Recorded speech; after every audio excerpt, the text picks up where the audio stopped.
ایک اور حدیث شریف جو ہمارے ہر گھر میں موجود ہوتی ہیں وہ پیش کرنے کی سعادت حاصل کروں گا، جس سے بھی اس حدیث مبارکہ سے بھی ہمیں مہدی موت برحق علیہ الصلوۃ والتسلیم کی پیشین گوئی،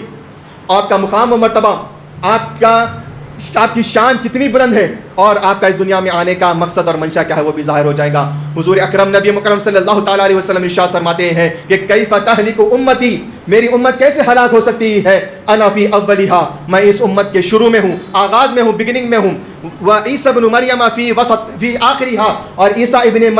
مریم کے بیٹے عیسیٰ اس امت کے آخری میں ہو گئے تو میری امت کیسے ہلاک ہوگی؟ اول بھی، سٹارٹنگ بھی اور بگننگ بھی سیف ہو گیا ہے اور آخر بھی سیف ہو گیا ہے۔ والمہدی من اہل بیتی، مہدی جو میرے اہل بیت سے ہے، فی وسطیہا، میری اس امت کے وسط میں، مڈل میں اور درمیان میں ہے، تو بتائیے میری امت کیسے ہلاک ہو سکتی ہے؟ تو مہدی علیہ الصلوۃ والتسلیم کا اس دنیا میں پیدا ہونے کا مقصد اور منشا کیا ہے؟ امت محمدیہ کو ہلاکت سے بچانا ہے۔ ہلاکت کب ہوتی ہے؟ ہلاکت، ڈسٹرکشن کب ہوتا ہے؟ جب ایمان اور عقیدہ خراب ہو جائے تو ہلاکت تب ہوتی ہے، جب اللہ کی محبت دلوں سے نکل جائے تو ہلاکت جب ہوتی ہے، جو اللہ تعالیٰ کے عشق کا جو درخت ہمارے دلوں میں سوکھ جائے جب ہلاکت ہوتی ہے، ہر عبادت کو جب ہم ایسے ہی عادت کے طور پر کرنے لگ جائے، اللہ کی محبت، اللہ کے دیدار کی طلب جب ہمارے دلوں سے نکل جائے جب ہلاکت ہوتی ہے۔ اور عبادت کا جو معیار میرے اور آپ کے پیارے آقا حضور اکرم صلی اللہ تعالیٰ علیہ وسلم نے جو بیان کیا ہے کہ ان تعبد اللہ کأنک تراہ، تم اللہ کی عبادت اور بندگی اس طرح سے کرو کہ گویا اللہ کو دیکھ رہے ہو، اگر یہ جذبہ ختم ہو جائے،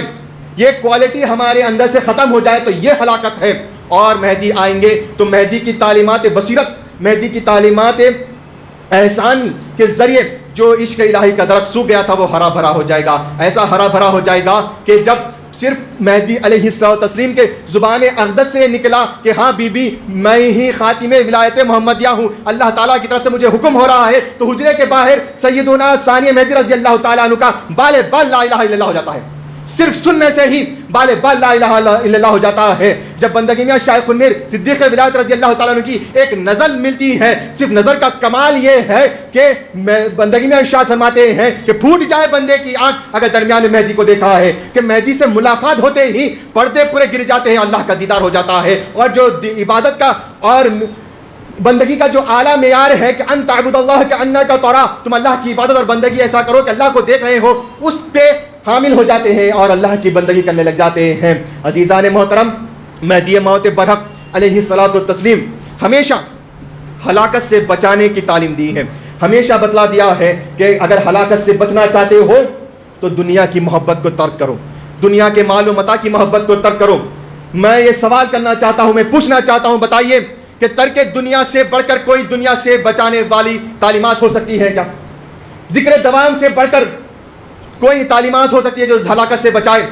جب ایک مومن بندہ اللہ کے ذکر میں مصروف ہو جاتا ہے، دواماً ہمیشہ پوری کنسسٹنسی کے ساتھ اللہ کے ذکر کو اختیار جب کر لیتا ہے، تو بتائیے ہلاکت اس کے قریب بھی آ سکتی ہے؟ نہیں، بالکل بھی نہیں آ سکتی۔ اور جس کے دل میں اللہ کی محبت، اللہ کے دیدار کی طلب جب اجاگر ہو جائے تو بتائیے کیا وہ ہلاک ہو سکتا ہے؟ نہیں ہو سکتا۔ تو مہدی علیہ الصلوۃ والتسلیم کی پوری تعلیمات ہلاکت سے بچانے والی ہے۔